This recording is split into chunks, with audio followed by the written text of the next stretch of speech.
Okay, now here comes a little part that might be tricky. You take an old brake pad and take the caliper and you just balance it up here like that.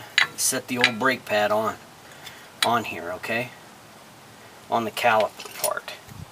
Then you take this clamp and you clamp it through the rear, and just like this, you got to squeeze these pistons back into the housing, okay? You want to do that nice and slow. Don't do it fast, because you don't want to get air in the system. You don't want to shoot all your brake fluid out either, because it'll shoot out the top of the reservoir. Okay, nice and slow. And they may seem like they don't want to go, but just keep turning it.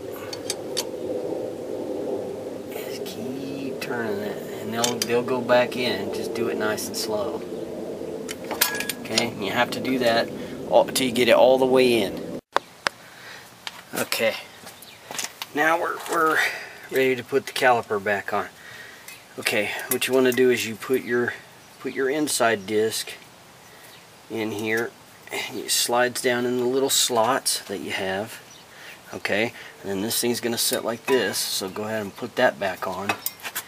Okay, and you want to take one of these 15mm bolts, line up that hole, and just get it started. You know, it's nice to just get it started. I can get it started, which I did. Okay, now I've got that on there, and go for your other brake pad, and what you want to do is set that in there. If you can sort of lift that thing up a little bit, you know, you may have to monkey it around a little to push it in, but you know, it'll all go back in there. It just might take a little squeezing to get it in there, but once you get it in, then you need to put your other 15mm bolt back here in the back. Okay, once you get that brake pad in there, then what you want to do is put those 15mm bolts back in, and then you're gonna go to your 13mm socket.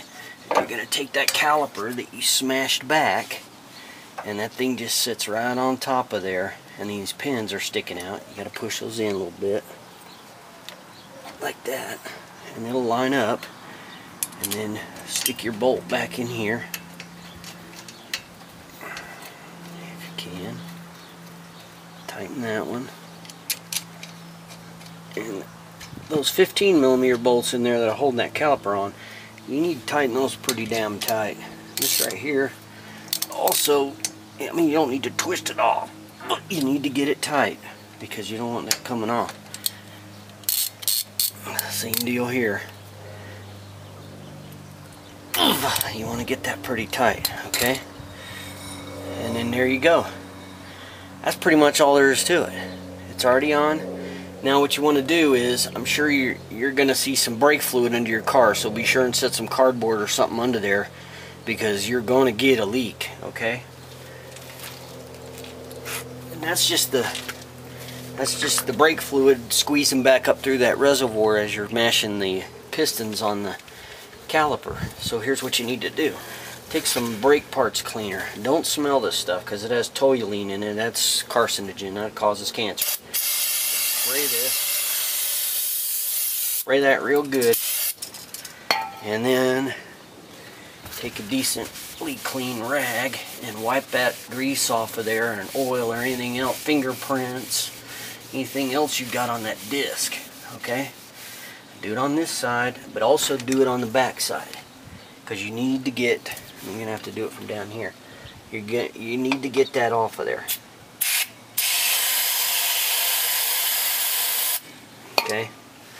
You're going to need to get all that off of there, so that, you know, watch out, don't pinch your fingers off. But you're going to need to get all that grease and brake shit off of it. Okay, you're done. That's all there is to it. Just try not to smell that stuff. And then what you're going to need to do, put tire back on, crank the bolts down, let it down off the jack, and then make sure that brake reservoir has brake fluid to the maximum level. You should be fine. It's not that big a deal. It took me maybe an hour, maybe, for each wheel, and I've already done the other one, so I'm ready to go right now.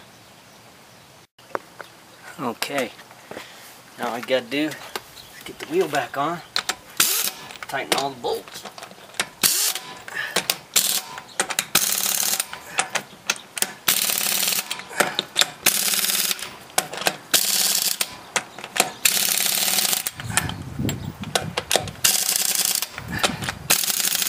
Okay, and let it down off the jack and we're finished.